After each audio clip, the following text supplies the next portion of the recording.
Дневникот на Сител. Во студиото со вас Иван Кузмановски. Добро вечер ви, благодарам што сте со нас. Ова се настаните кои го одбележаа денот. Почна чистењето на водоводот во Гостивар. До крајот на неделата се очекува општината да добие техничка вода. Здравствените власти тврдат дека епидемијата стивнува. Филипче бара одговорност и вонредни контроли во сите водоснабдителни системи. Бактериолошки неисправна и водата во Крушево. Градоначалникот на Валандово тврди дека водата е безбедна за пиење, по забраната поради високо ниво на арсен. Скопјани се подготвуваат за нови врнежи, додека чекаат обештетување за невремето, непочитување на стандардите или несекојдневни временски услови. Што е причината за откорнатите кровови? Овој ветер сепак не смее да предизвика вакви штети. Прва средба Рубио Лавров по 10 месеци. Европската унија воведува нови санкции за Русија. Во тема на денот вечерва гостува градоначалникот на општината Карпош Сотир Лукровски. Останете со нас.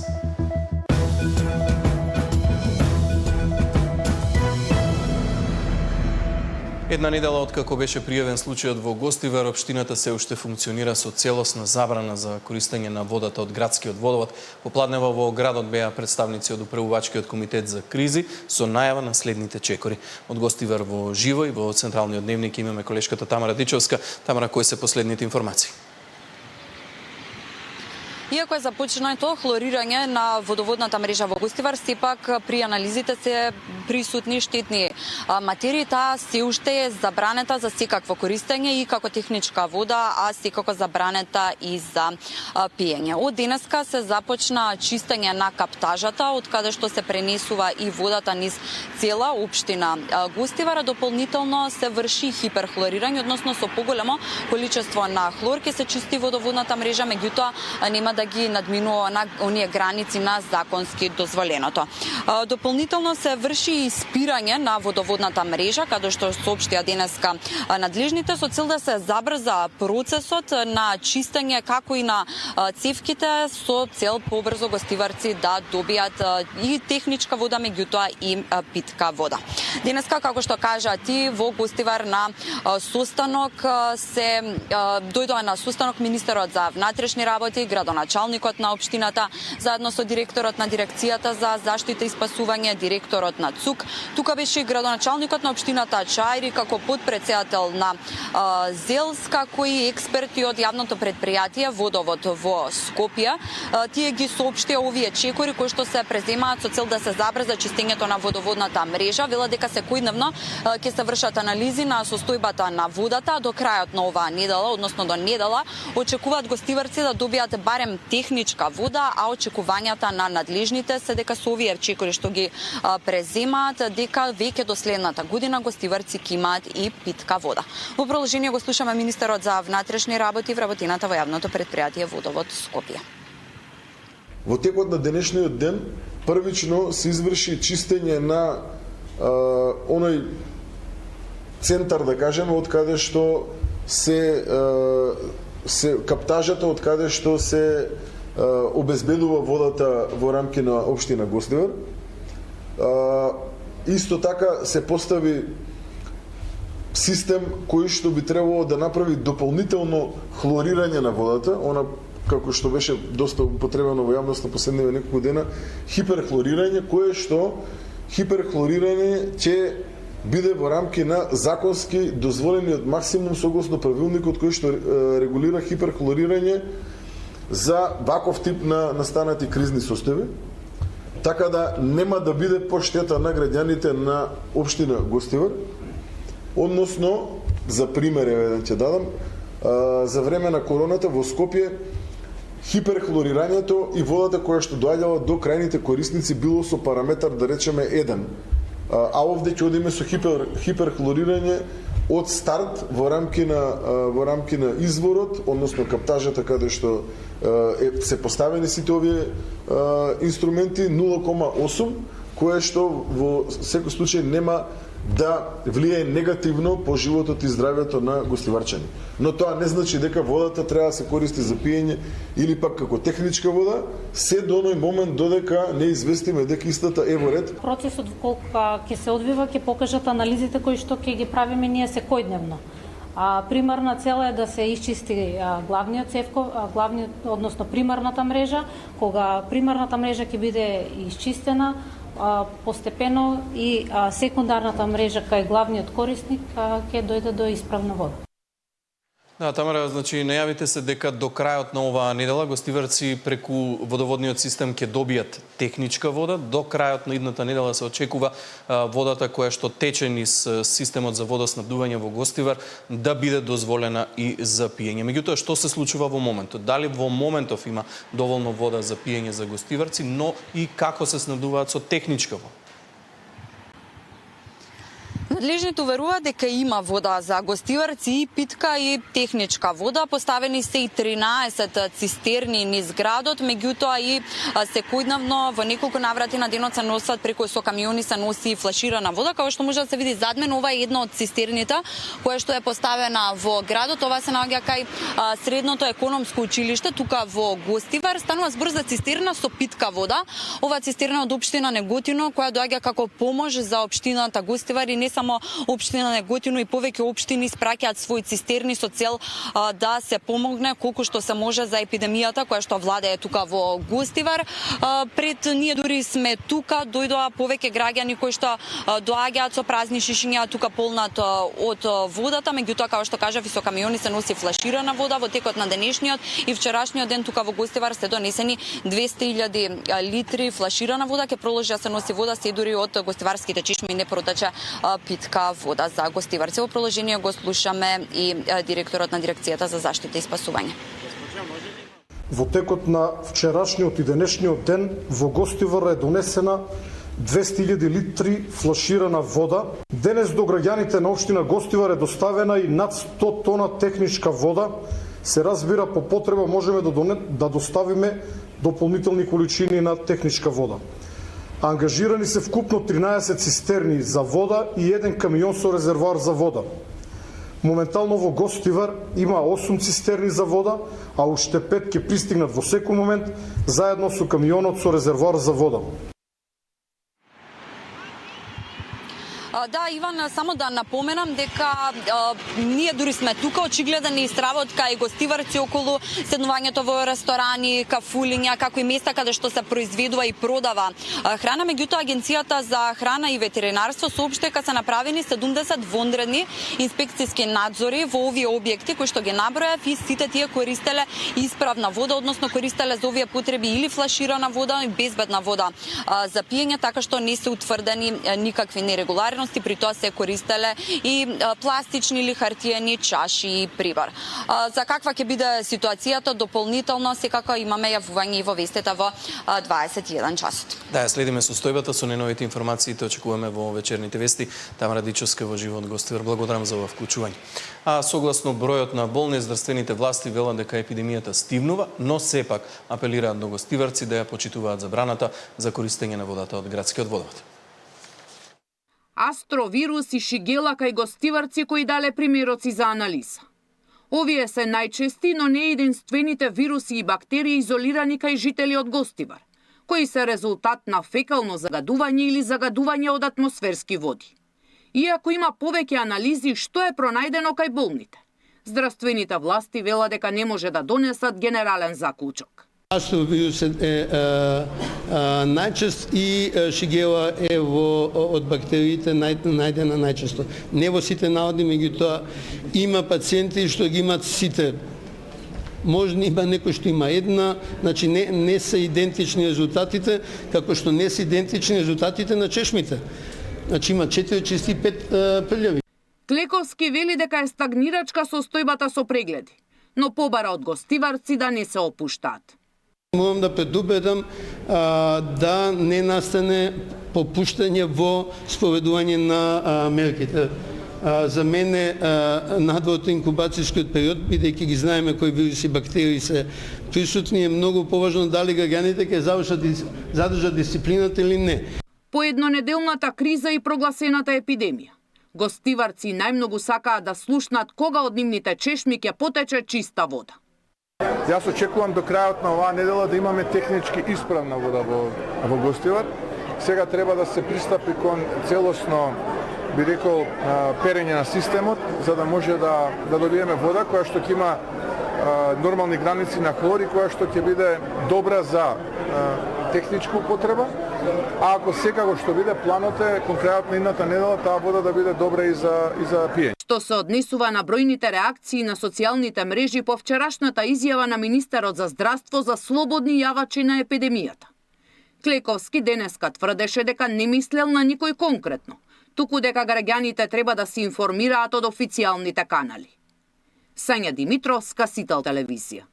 Центарот за јавно здравје Прилеп попладнево информираше дека водата за пиење во Крушево е бактериолошки неисправна, при редовна контрола на квалитетот и безбедноста на водата за пиење во градскиот водовод на Крушево од страна на Центарот за јавно здравје Прилеп е констатирано отсуство на резидуален хлор во водата, како и бактериолошка неисправност, односно наод на бактерии од цревно потекло. На жителите на град Крушево им се препорачува за пиење да користат пакувана вода, додека водата од градскиот водовод, како вода за лична хигиена, приготвување на храна, перење и миење на садови можат да ја користат само после превривање од минимум 10 минути. Препораките важат се до добивање на 3 последователни исправни примероци од водата.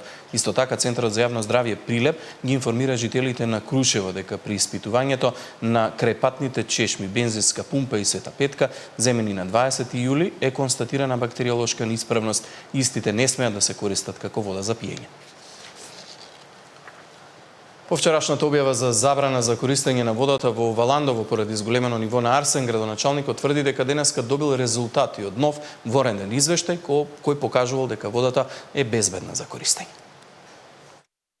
Водата од градскиот водовод во Валандово е безбедна за пиење, покажуваат најновите резултати од вонредната анализа спроведена од Институтот за јавно здравје.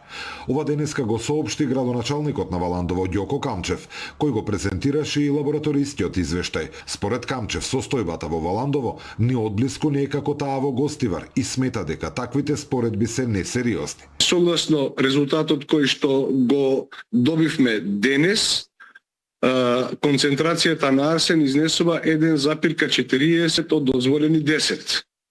Со оглед на ова, чекаме во секој момент, во текот на денешниот или во текот на утрешниот ден, Агенцијата за храна и ветеринарство да ја укине забраната за употреба на водата за пиење. Дека нема место за паник преку социјалните мрежи порача и токсикологот доктор Нико Беќаровски. Во неговиот јавен совет до граѓаните на Валандово, тој посочи дека краткорочното консумирање од неколку дена или недели не предизвикува симптоми ниту акутно труење, па така нема потреба граѓаните панично да бараат лекарска помош. Според него, опасност од хронични последици постои само доколку ваква вода се пие со години, а најважно во овој момент е надлежните брзо да го лоцираат изворот на загадувањето и да обезбедат соодветни алтернативи. Од општина Валандово најавува дека во следниот период ќе реализираат уште неколку вонредни проверки на водата со цел целосно да се утврди точната причина за претходното отстапување во анализите и да се гарантира безбедноста на граѓаните. Зоран Ѓорѓиев за Сител телевизија. Лидерот на СДСМ Венко Филипче побара вонредна контрола на сите водоснабдителни системи и објави информација за зголемено ниво на фекални бактерии во примерок од чешма во болницата во Лешово. Тој бара и одговорност за сите вклучени во системот на контрола и превенција. Од ВМРО ДПМН пак му одговорија дека е последниот кој може да обвинува за колапс во здравството. Опозицијската СДСМ бара вонреден надзор и анализи на сите водоснабдителни станици во државата, поради сомнежи дека водата не е загадена само во Гостивар, туку дека проблем има и на други места.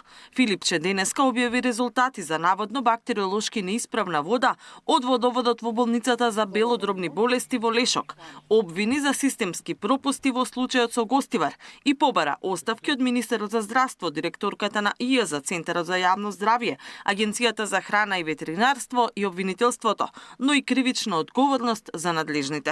Ова што се случи во Гостивар само еден од показателите и најдраматичниот доказ за тоа колку системот е оштетен и лошо се менаџира од страна на оваа власт. Примерок од чешма од болницата во Лешово, кај што се лечат луѓе. 51 колиформни бактерии на 100 мл вода. И пишува дека не содействува на квалитетот на вода кој што е потребен за пиење. Па добро, знаат ли овие луѓе што прават? Од владеачката ВМРО ДПМН пак велат дека Филипче е последниот што има кредибилитет да зборува за колапс во здравството. ковид криза министер за здравство Венко Филипче, наместо заштита на граѓаните и животот на граѓаните, му се запали модуларната болница во Тетово и живи изгореа 14 наши сограѓани поради анекс за 20%. Му беа обезбедени средства и проект за нов клинички центар, а тој не направи ништо. Во негово време на онкологија се даваше физиолошки раствор наместо лекови за болните од рак. Катерина Нешкова, Сител телевизија. Скопјани се подготвуваат за нови врнежи додека чекаат обештетување за невремето, непочитување на стандардите или несекојдневни временски услови. Што е причината за откорнатите кровови? Овој ветер сепак не смее да предизвика вакви штети. Билионски долгови од ненаплатени локални даноци и такси, откри државната ревизија, системските слабости и застарената методологија ги празнат општинските каси.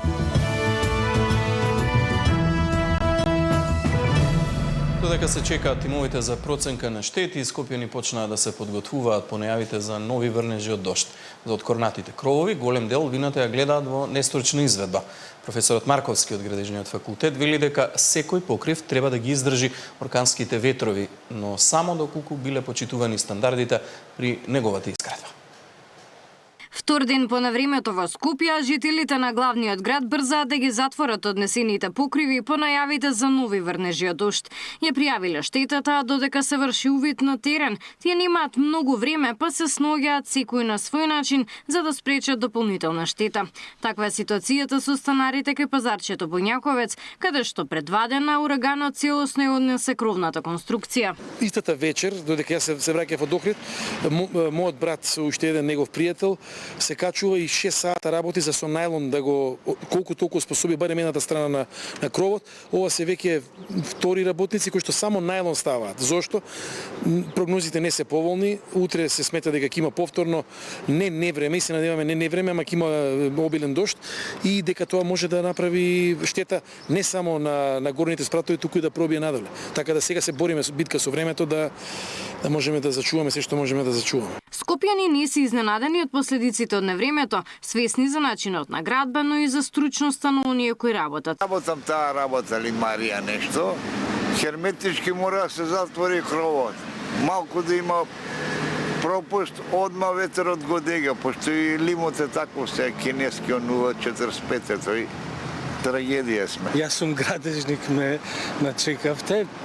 Треба да се обрне внимание, бидејќи овие кровови сега што ги прават некако на брзина и не обрнуваат внимание на статичкиот дел, да се укрути, да се зацврсти кровот добро за конструкцијата. По-старите не може да летаат, пошто имаше квалитетни мајстори, од новите летаат сега, нормално е тоа. Нема добри мајстори, секој знае да се качи на кров, да поправа и така. Секој покрив доколку е граден според сите закони на градежништвото мора да издржи оркански ветер, тврди професорот на Градежниот факултет Горан Марковски. Тоа единствено се должи на непочитување на стандардите во градежништвото, внесување на импровизации во текот на градбата и несоодветно одржување на покривните конструкции, особено на оние кои што се наоѓаат на поголеми височини.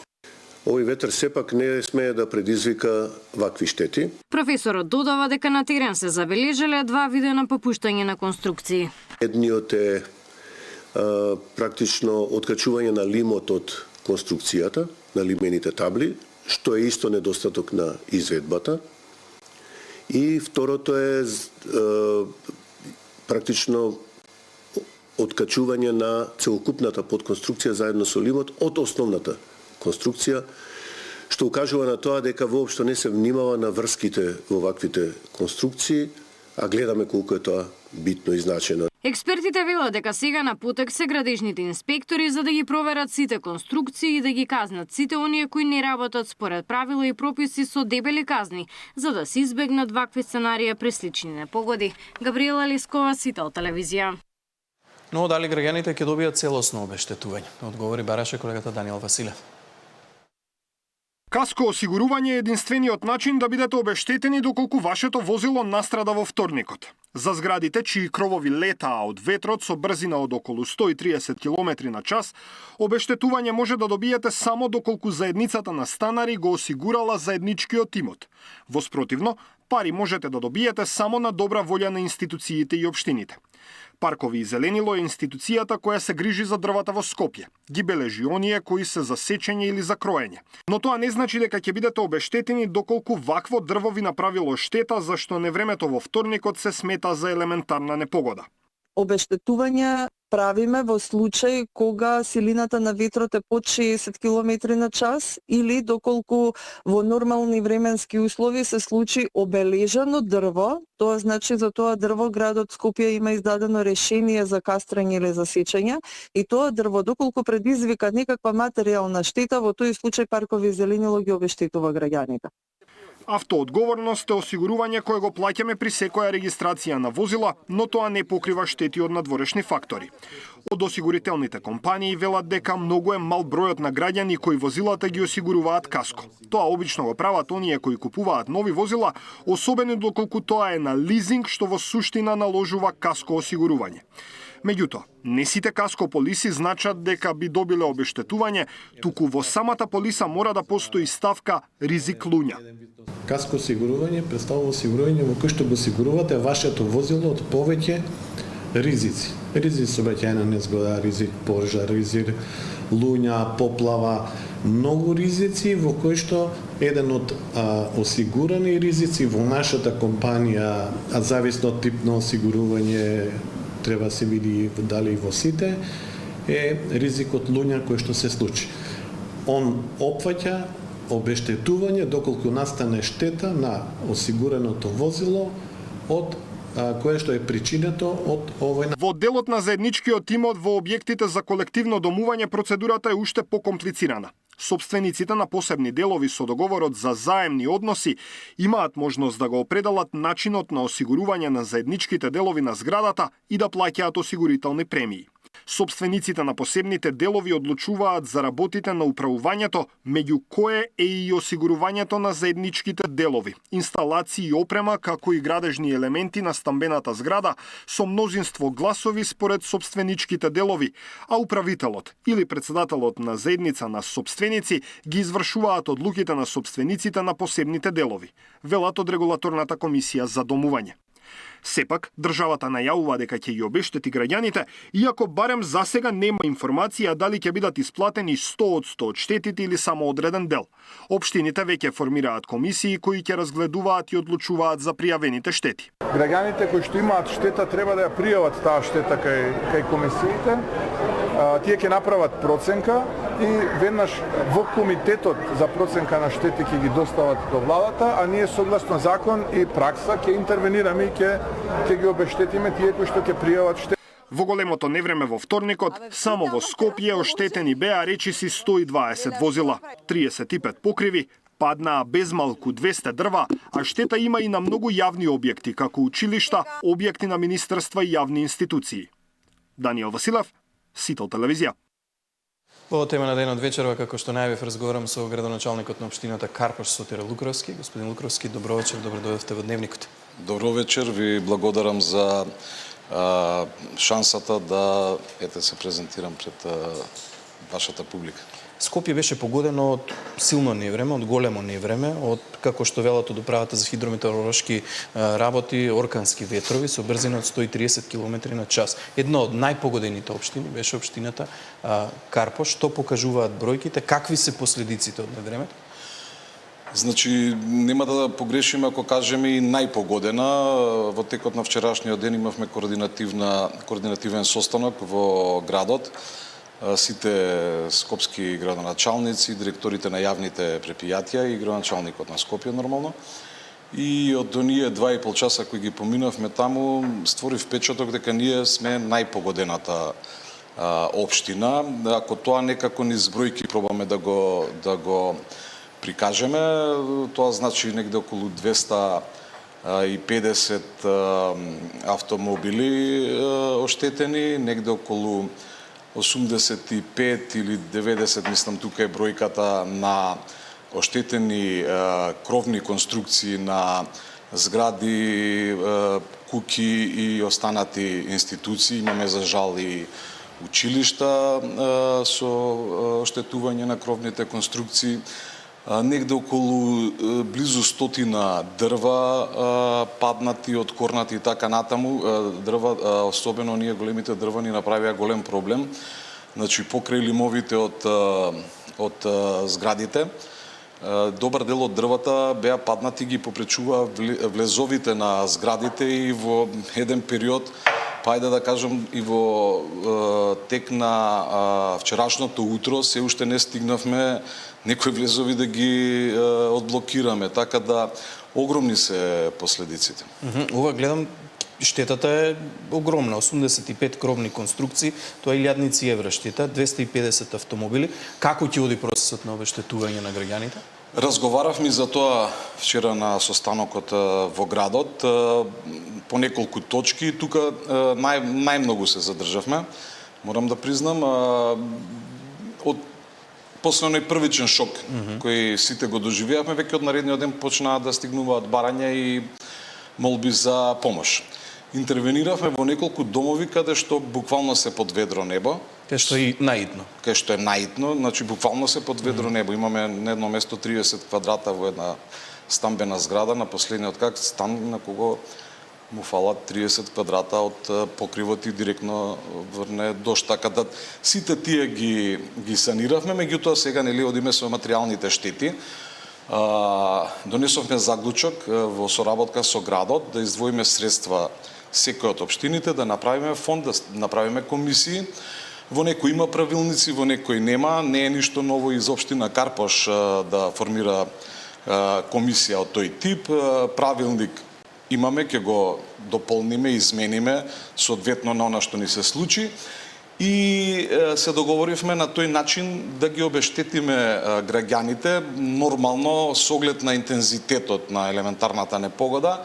Може тоа нема да бидат некои огромни средства, меѓутоа секако дека ќе помогнеме. Денеска, да ви кажам искрено, доаѓам од терен во вашето студио, меѓутоа во разговор беше споменато дека најверојатно владата ќе преземе обврската, наша ќе биде обврската за проценка на штетите преку комисиите, а средствата ќе ги обезбеди владата. Да, добро, веројатно во наредните денови ситуацијата ќе биде појасна, меѓутоа гледаме денеска од реакциите на граѓаните, од разговорот со нив, јасно е дека на сите ни е јасно дека не доволно се внимава при изведувањето на градежни реконструкции на објектите. Сакам да ве прашам дали ова невреме некако ќе влијае на понатамошниот процес на урбанизација во Карпош, на промени во урбанизација. Значи, видете, генерално го зборував тоа и во кампањата. Една од, особено во вака урбаните заедници, да кажеме, во урбаните општини како што е Карпош,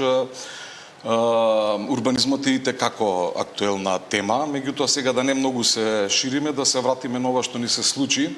Една од заклучоците на состанокот во градот беше дека во првиот момент кога ќе одговориме нели прво на бранот на катастрофата, да ги обезбедиме граѓаните, добрата, да бидат проводни улиците, веќе во некој нареден период ќе мораме да се позанимаваме преку инспекцијските служби како е дојдено до поставувањето на процедурата на поставувањето на овие кровни конструкции, затоа што од овие 80 и колку реков 5 мислам дека се оштетувања на згради, значи некаде се како да ви кажам, значи тај да не речем 100, ама 80% од кровната конструкција е падната. Во Карпош 4 на улица Разловечко, неколку дена мачиме како да ја симнеме надвисната е над балконите. Значи вклучивме пожарна механизација, тешко ни оди.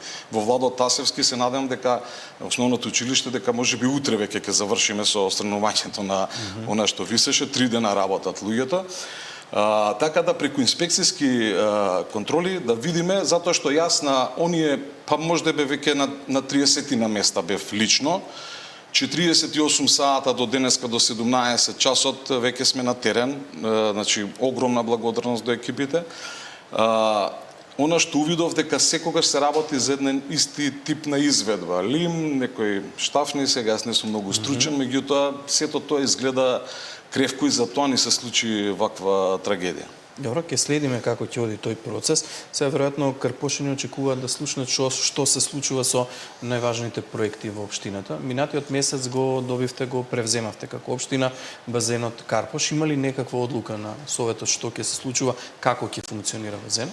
Да, од кога се вратив од боледување, одржавме една седница, токму на таа седница беше предлог одлуката за давање на базенот кој инаку е во склоп на салата Партизан, попозната кај нас Карпошани како Наум Наумовски Борчево Карпош 4.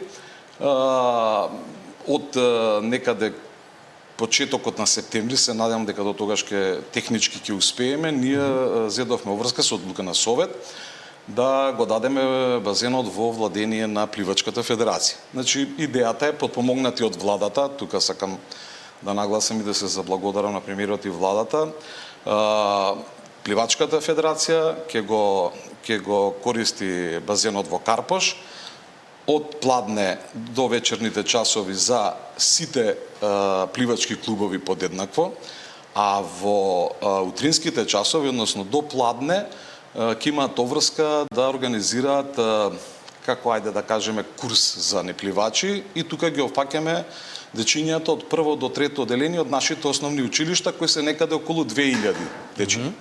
Ученици. Од сите училишта ќе бидат вклучени во 10 училишта има во нашата општина, сите од прво до трето ќе бидат вклучени во курсот за непливачи.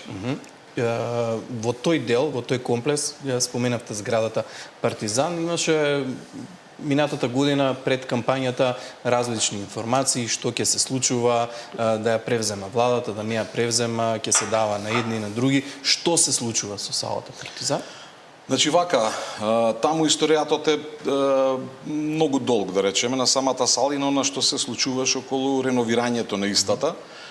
Од овој мандатот, колку сум јас, веќе некои 8 месеци, точно е во кампањата, во предизборието, дури најбрутално од одредени политички партии, бев и јас директно прозиван дека салата ќе ни се одземела, нели, мислејќи на ингеренциите од владата, па дури дојде во ситуација мојот син да ме прашува кој ќе ни ја земе салата. Меѓутоа, еве гледаме дека салата Партизан е се уште во Карпош 4.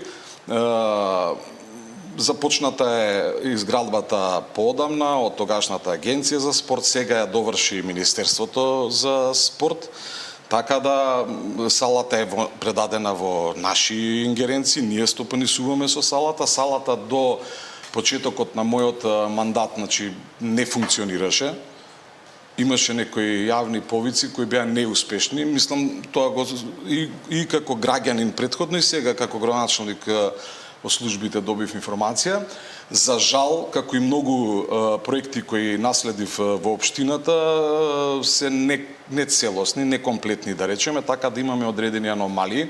Спремаме проект за ладење и грејење и вентилација во салата, меѓутоа и покрај тие услови, еве сега во, ајде да кажам, пролетниот и летниот период, објавивме јавен повик, се јавија заинтересирани, салата функционира, од тоа нели имаме бенефити ние, како општина. Долниот дел го користи Стрелачка федерација и што е најинтересно со моето доаѓање, отвараме прв пат во општината Карпош, мислам дека уште неколку општини, од кои Охрид е можеби најдалеку отиден во тој тип на, отвараме младински и ресурсен центар, значи исто во склоп на салата Партизан и можам да кажам дека сега салата е во полна функција. Зборувате за голем број на проекти во општината Карпош, не само денеска и претходно, меѓутоа морам да ве прашам како финансиски стои општината Карпош, може ли да се издржи сето тоа? Видете се, јас на почетокот на мандатот не сакав многу да говорам, да не бидам погрешно сватен, меѓутоа перцепцијата можеби е лажна кај одреден број на граѓани. Јас морам да кажам дека е катастрофална состојбата од финансиски аспект. Наследивме огромни долгови, чисто вака само ќе нафрлам, може нешто ќе пропуштам, значи ние имаме негде околу 9 милиона месечно, плаќаме рати по основ на изгубени судски спорови, кредити кои се претходно земени од Светска банка. Имаме долг од 130 милиона кон државни институции, исто така кои се на основ на кои за сега ги одложуваме. Меѓутоа, кои се исто така последица на судски процеси. Така да, од тој аспект имаме гломазна администрација, која не сакам да зборувам колку изнесува платата, колку изнесуваат режиските трошоци, еден огромен, да кажеме, административен колектив со огромни трошоци. Така да финализирам, не ни е воопшто розова финансиската состојба. За среќа на оние два повика, во кои Карпош има добиено негде околу 11,5 милиони евра, од кои за жал ги немаме сите искористено, меѓутоа имаме добар дел со повикот на владата од кредитот. Овој период работиме на многу улици, на школски, на образовни проекти, сали, спортски сали, така да имаме добар дел на инвестиции од парите од владата, она што е од нашиот буџет е нешто скромно и тоа го реализираме. Да, ќе ги следиме секако активностите, господин Лукарски, ви благодарам многу за гостувањето. Ви благодарам вам. Благодарам.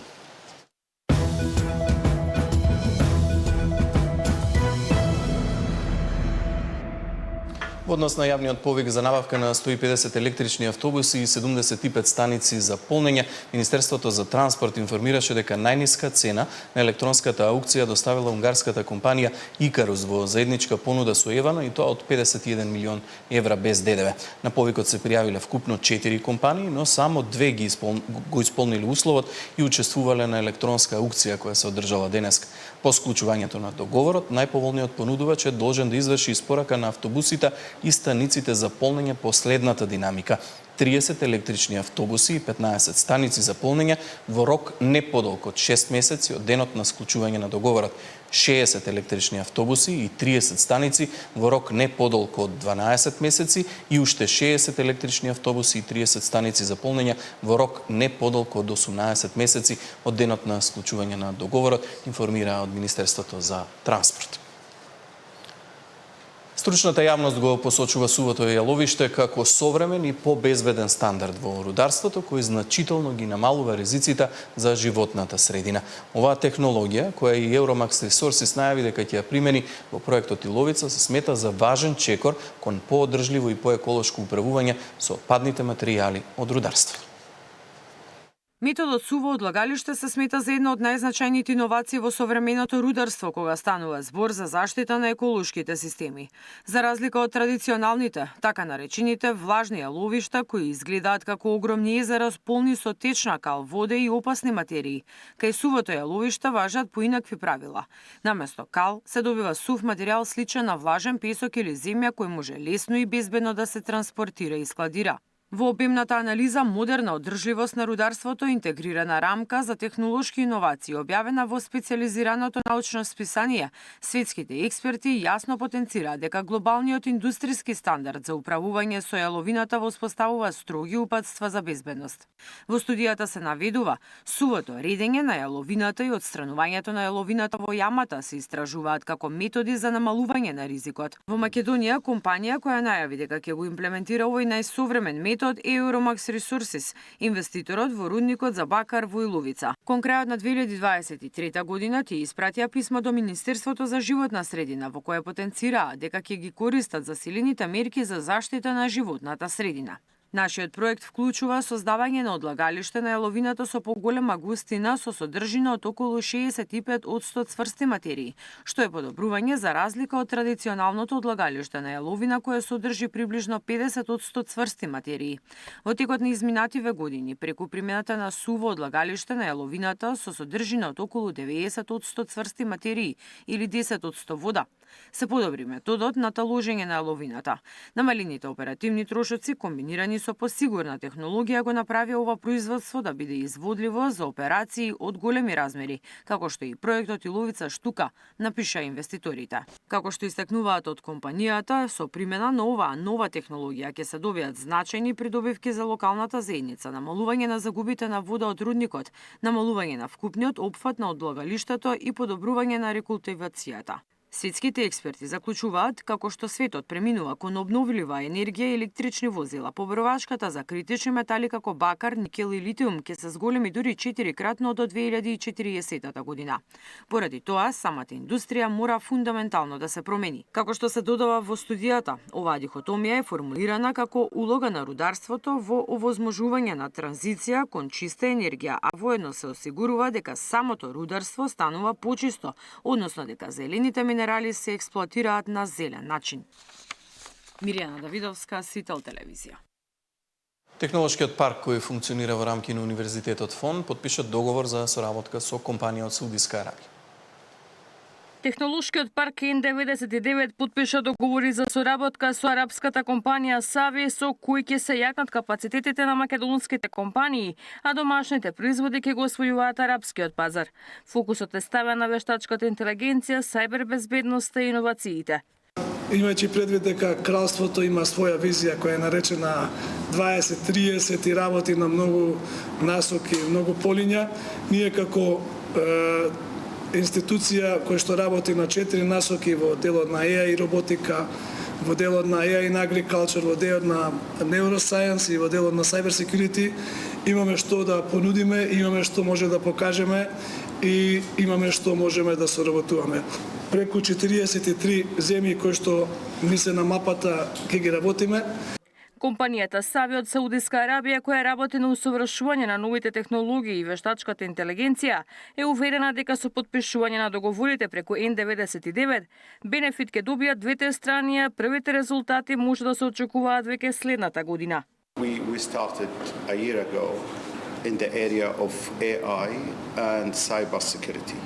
I feel that in a year from now, we will complete two big projects with you, and you know about it, which is solving some area, even in the medical field, in the education field, defense field, cybersecurity field, all this area. And you know, we have a plan. We have a plan with also Dr. Anis and another engineers you have to complete it within 1 year. Подпишувањето на договорот со компанија од Саудиска Арабија се само почеток на соработките со земјите од Блискиот Исток, но и европскиот и американскиот пазар, кои беа најавени пред неколку месеци на отворањето на паркот. Ивана Соколовиќ најдова, Сител телевизија.